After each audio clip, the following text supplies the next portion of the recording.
अध्यक्ष महोदय, हमने काफ़ी विचार विमर्श के बाद लोकपाल बिल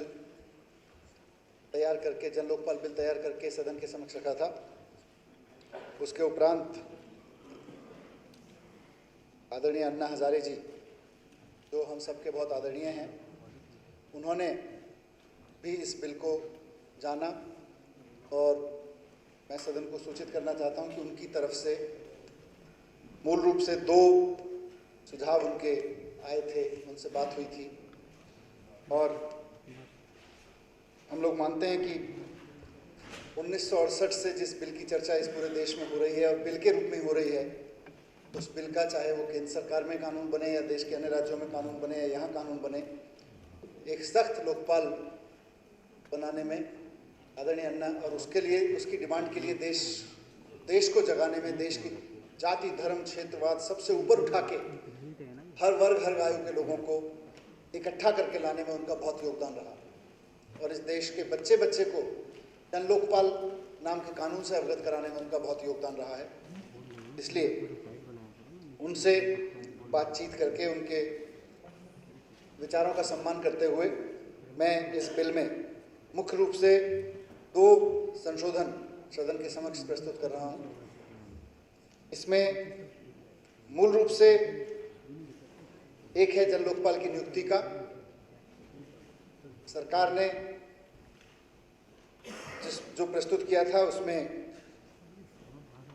4 सदस्य मैंने बताए थे नियुक्ति समिति में, एक माननीय उच्च न्यायालय के हेड, एक दिल्ली सरकार के हेड, एक विपक्ष के हेड और एक इस सदन के हेड। लेकिन अब इसके साथ साथ मैं 3 और नाम उसमें प्रस्तुत कर रहा हूं जोड़ने के लिए इस समिति में। ये हैं कि ये चारों लोग जो पहले दिन के मैंने नाम लिए, इन चारों द्वारा आपसी सहमति से नामित एक एमिनेंट सिटीजन, ये 5वां सदस्य होंगे और इसके साथ साथ दिल्ली उच्च न्यायालय के पूर्ण न्यायालय द्वारा चयनित दिल्ली उच्च न्यायालय के एक न्यायाधीश, इसके एक और सदस्य होंगे और तो जो दिल्ली जन लोकपाल बिल के तहत, अधिनियम के तहत नियुक्त जन लोकपाल के अध्यक्ष होंगे, वो इसके सदस्य होंगे नियुक्त समिति। तो इस तरह से चयन समिति जो है 4 सदस्यों से आगे जाके अब 7 सदस्यों की हम प्रस्तावित कर रहे हैं। साथ साथ एक और प्रस्ताव आदरणीय अन्ना हजारे जी की तरफ से आया, और जिसका हम सब सम्मान भी करते हैं, कि जो लोकपाल को हटाने की प्रक्रिया थी उसमें मौजूदा बिल में जो प्रस्तुत बिल है विधानसभा के समक्ष, उसमें जो जजेस का इम्पीचमेंट की प्रक्रिया है उसको अपनाया गया था। लेकिन अब इसमें मैं साथ साथ संशोधन प्रस्तुत कर रहा हूं कि इम्पीचमेंट तक लाने से पहले मामले की, इस तरह के मामले की जांच